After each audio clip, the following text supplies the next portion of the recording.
उस समय ये चंद्रमणि जी शाम को हमारी दुकान पे आई और आकर थोड़ा असहज हुई और आते ही यहाँ पर ऊपर में बैठने लगी। लगभग 2.5 लाख स्क्वायर फीट में द्वापर युग की संरचना लेके आ रहे हैं। आज हम आपको एक बहुत ही अनोखी लव स्टोरी दिखाने आए हैं। ये लव स्टोरी है पदम डाकलिया और चंद्रमणि के बीच की, और इसमें एक बहुत ही प्यारा अनोखा सा ट्विस्ट है।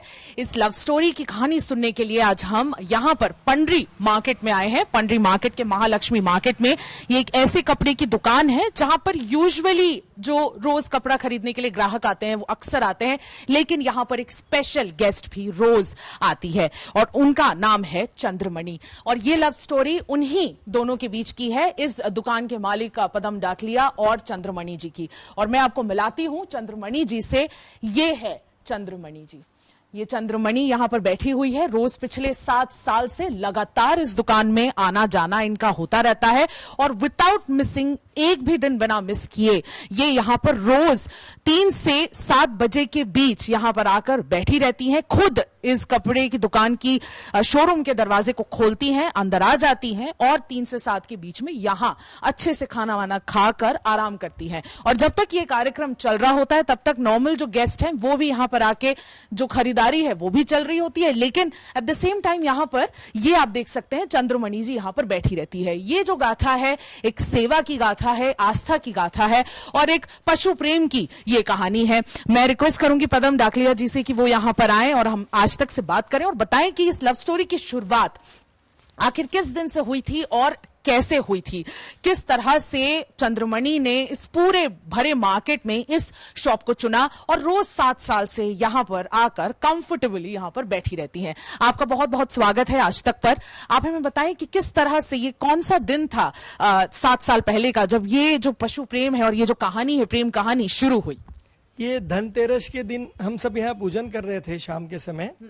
तो उस समय ये चंद्रमणि जी शाम को हमारी दुकान पे आई और आकर थोड़ा असहज हुई और आते ही यहाँ पर ऊपर में बैठने लगी।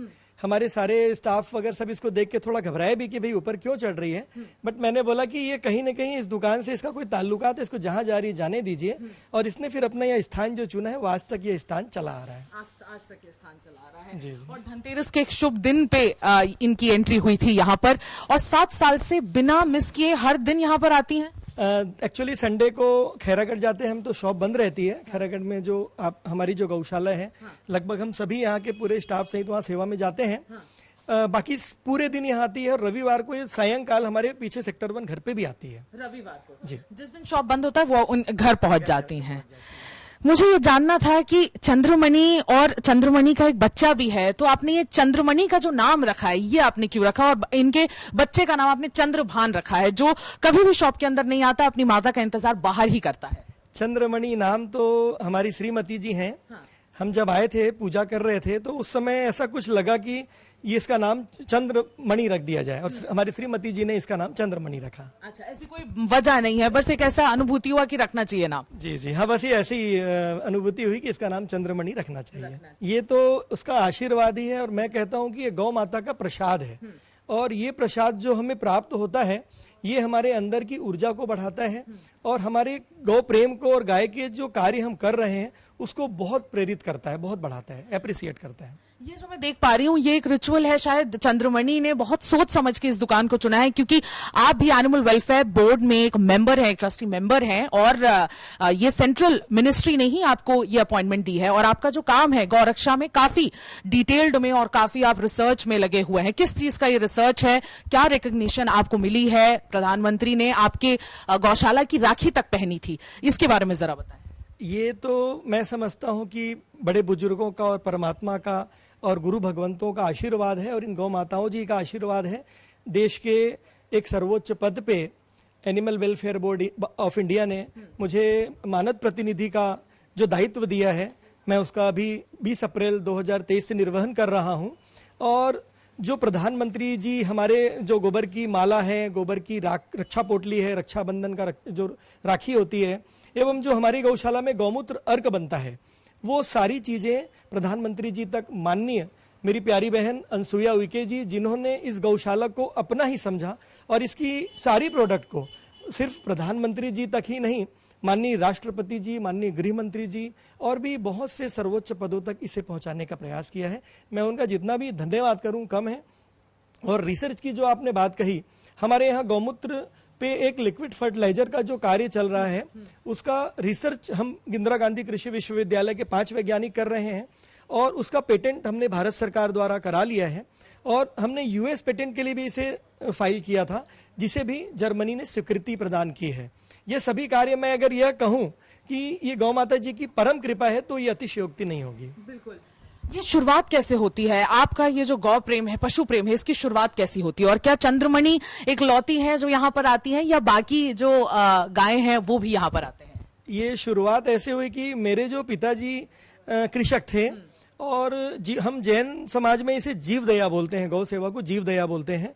तो उनके मन में और मेरी माता जी के मन में बहुत अंदर से प्रगाढ़ जीव दया थी और हम लोगों ने घर में गाय भी हमारे यहाँ रहती थी और सुबह हमारे एक यह भावना रखती थी कि हर बच्चा जाए गाय को एक रोटी खिलाए।